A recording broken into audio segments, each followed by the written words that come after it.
Hello friends, welcome to official exam point. देखिए, हम article पढ़ रहे थे और आर्टिकल के अंदर मौलिक अधिकारों से संबंधित आर्टिकलों को पढ़ रहे थे भाई। और मौलिक अधिकार के अंदर हमने पीछे वीडियो के अंदर तीन मौलिक अधिकार कंप्लीट कर लिए हैं। तीन कौन कौन से कंप्लीट कर लिए? समानता का अधिकार, और दूसरा है कौन सा? स्वतंत्रता का अधिकार, और तीसरा कौन सा? ये शोषण के विरुद्ध अधिकार। तीन मौलिक अधिकार हैं, इनको हमने अच्छे से पीछे वीडियो के अंदर कंप्लीट कर लिया है। आप एक बार आज वाली वीडियो देखने से पहले पीछे वाली वीडियो को जरूर देखें। ये पेपर की दृष्टि से सारे आर्टिकल है ना इंपॉर्टेंट है भाई, और इस कारण से आप इनको बार बार देखें भाई, ताकि आपके क्या है कोई भी क्वेश्चन यहाँ से गलत ना हो। तो हमने मौलिक अधिकार शुरू कर रखे थे, और मौलिक अधिकार के अंदर हम पढ़ रहे थे कहाँ से? अनुच्छेद 12 से लेकर के 35 तक। ठीक है, अब इसमें 12 से लेकर के हमने कहाँ तक कंप्लीट कर लिए हैं? 12 से लेकर के और कहाँ भाई 23 और 24 तक हमने क्या है कंप्लीट कर लिए हैं। यहाँ 14 से लेकर के कहाँ तक? 24 तक तीन मौलिक अधिकार हैं। वो तीन मौलिक अधिकारों को हमने अच्छे से यहाँ कंप्लीट कर लिया है। तीन मौलिक अधिकार हमने पढ़ कौन कौन से लिए? 14 से लेकर के कहाँ तक? 18 तक। कौन सा था? समानता का अधिकार। समानता का अधिकार। दूसरा हमने कौन सा पढ़ा? 19 से लेकर के 22 तक कौन सा आता है? स्वतंत्रता का अधिकार। इसको अच्छे से कंप्लीट कर लिया। अब ये 23 और कौन सा 24, इसके अंदर कौन सा है? शोषण के विरुद्ध अधिकार। इस चीज को भी हमने पीछे क्या है अच्छे से कंप्लीट कर लिया है। तो इस कारण से अब इस वीडियो को देखने से पहले आप एक बार उस वीडियो को, पीछे वाली जो दो वीडियो हैं उनको भी अच्छे से देखें, ताकि आपका यहाँ से कोई क्वेश्चन भी गलत ना हो। और वीडियो को ज्यादा से ज्यादा शेयर करें। अब देखो, आज हम पढ़ेंगे वो है कौन सा? आर्टिकल की बात करें तो अनुच्छेद कौन से? अनुच्छेद 25 से लेकर के और कहां तक? 28 तक। यहाँ किस चीज का वर्णन है? यहाँ पर बात आती है किसकी? धर्म से संबंधित। कौन सा? धार्मिक स्वतंत्रता का अधिकार। धार्मिक स्वतंत्रता का अधिकार। अब इसके अंदर अनुच्छेद 25 में किस प्रकार की धार्मिक स्वतंत्रता आती है? अनुच्छेद 26 है, इसमें क्या बात बोल रखी है? अनुच्छेद 27 है, इसमें क्या बात आती है? और 28 में क्या बात बोल रखी है? अब इनको डिटेल से पढ़ने से पहले आपसे सीधा ही क्वेश्चन यहाँ से पूछा जा सकता है कि धार्मिक स्वतंत्रता के अधिकार से संबंधित संविधान में कुल कितने अनुच्छेद हैं? तो कितने आते हैं? 4। कौन कौन से? 25 से लेकर के कहाँ तक? 28 तक। या ये भी पूछा जा सकता है कि 25 से लेकर के 28 तक जो मौलिक अधिकार हैं उसमें किस चीज का या कौन सा अधिकार दे रखा है? तो इनके अंतर्गत आता है कौन सा? धार्मिक स्वतंत्रता का अधिकार। अनुच्छेद 25 के अंदर किस प्रकार की धार्मिक स्वतंत्रता है? धर्म से संबंधित क्या बात बोल रखी है? यहाँ पर स्पष्ट रूप में बोल रखी है क्या? कि कोई भी व्यक्ति है वो किसी भी धर्म को क्या कर सकता है? अपना सकता है, किसी भी धर्म को मान सकता है, चाहे हिंदू हो। अगर कोई व्यक्ति चाहता है कि भाई हिंदू धर्म को मानूं, कोई व्यक्ति चाहता है मैं मुस्लिम धर्म को मानूं, उसी के अनुसार क्या करूं, यानी कि उसके जो उस धर्म जो बातें हैं उसी का अनुसरण करता हुआ चलूं। तो ये सारी बात कहां पर? यहाँ अनुच्छेद 25 में बोल रखी है कि कोई भी व्यक्ति है किसी भी धर्म को क्या कर सकता है? अपना सकता है, और उस धर्म का क्या है या क्या कर सकता है? वो अपना प्रचार प्रसार कर सकता है। तो यहाँ पर स्पष्ट रूप में बोल रखा है कहाँ? अनुच्छेद 25। अंतःकरण की बात भी कहां पर? अनुच्छेद कौन से में आती है? 25 में ही आती है। ठीक है, तो अनुच्छेद 25 किससे संबंधित? किसी भी धर्म को मानने से संबंधित। अनुच्छेद 26 में क्या बात बोल रखी है? धर्म से संबंधित है। अब इसमें बात बोल रखी है कि कोई भी व्यक्ति है, मान लो किसी भी धर्म को अपना रहा है।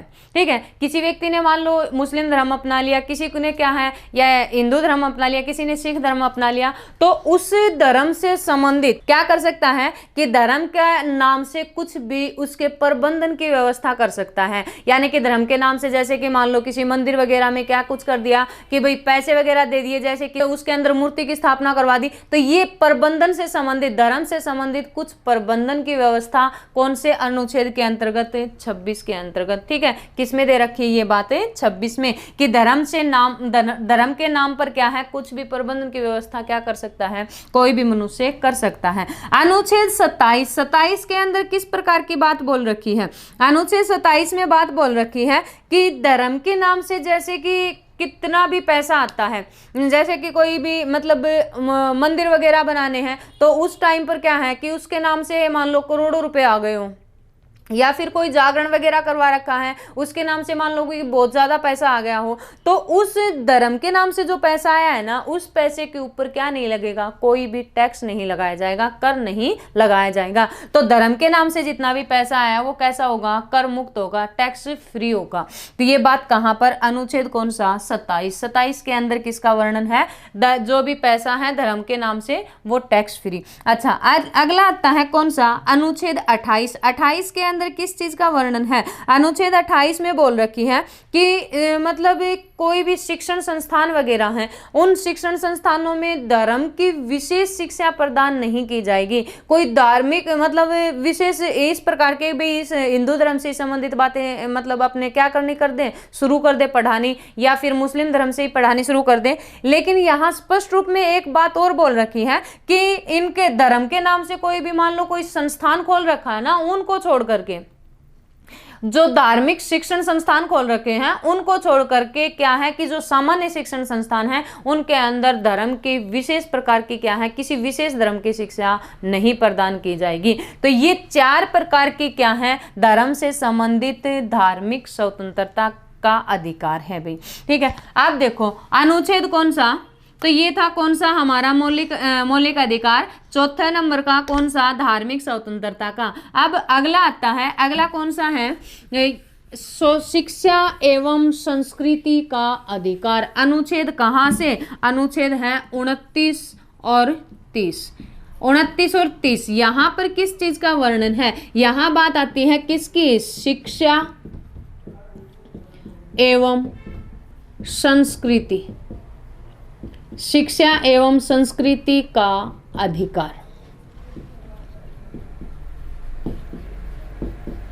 शिक्षा एवं संस्कृति का अधिकार। अनुच्छेद 29, 30 यहाँ पर शिक्षा से संबंधित किस प्रकार की बातें बोल रखी हैं? अनुच्छेद 29 के अंदर क्या बात बोल रखी है? अनुच्छेद 29 में स्पष्ट रूप में बोल रखा है किसके लिए? अल्पसंख्यक वर्ग के क्या भाई, यानी कि इनके लिए विशेष प्रावधान। ठीक है, इनके संरक्षण से संबंधित अल्पसंख्यक वर्ग के हितों का संरक्षण।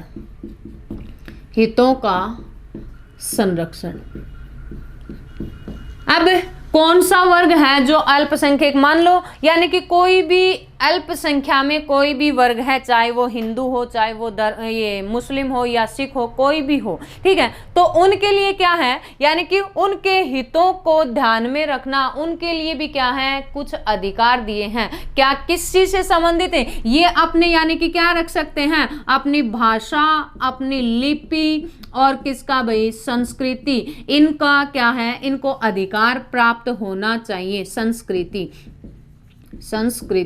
अब इनसे अल्पसंख्यक वर्ग की भाषा, लिपि और संस्कृति को ध्यान में रखकर इनके हित को क्या है? इस सुरक्षा प्रदान प्राप्त करने का क्या है? अधिकार है। अनुच्छेद कौन सा? 29। अनुच्छेद 30 के अंतर्गत क्या बात बोल रखी है? अनुच्छेद 30 में बात आती है कि कोई भी अल्प वर्ग है, यानी कि अल्पसंख्यक जो वर्ग है, उनके लिए शिक्षण संस्थान में भी क्या है? उनके हितों को क्या किया जाएगा? ध्यान में रखा जाएगा। लेकिन यहाँ पर भी बात आती है अल्पसंख्यक वर्ग के हितों का कहाँ पर? शिक्षा के अंतर्गत भी आती है, भाषा, लिपि और संस्कृति के लिए भी क्या है? इनके विशेष रखरखाव की बात आती है। लेकिन इन्हीं के बारे में कहां पर? अनुच्छेद 30 में। किससे संबंधित है? कि कोई भी अल्पसंख्यक वर्ग है वो अपना क्या कर सकता है? शिक्षण संस्थान खोल सकता है, या कोई भी व्यक्ति है वो अपना क्या कर सकता है? शिक्षण संस्थान खोल सकता है। तो ये बात कहां पर? अनुच्छेद कौन सा? 29, ये दोनों किससे संबंधित हैं? शिक्षा एवं संस्कृति के अधिकार से।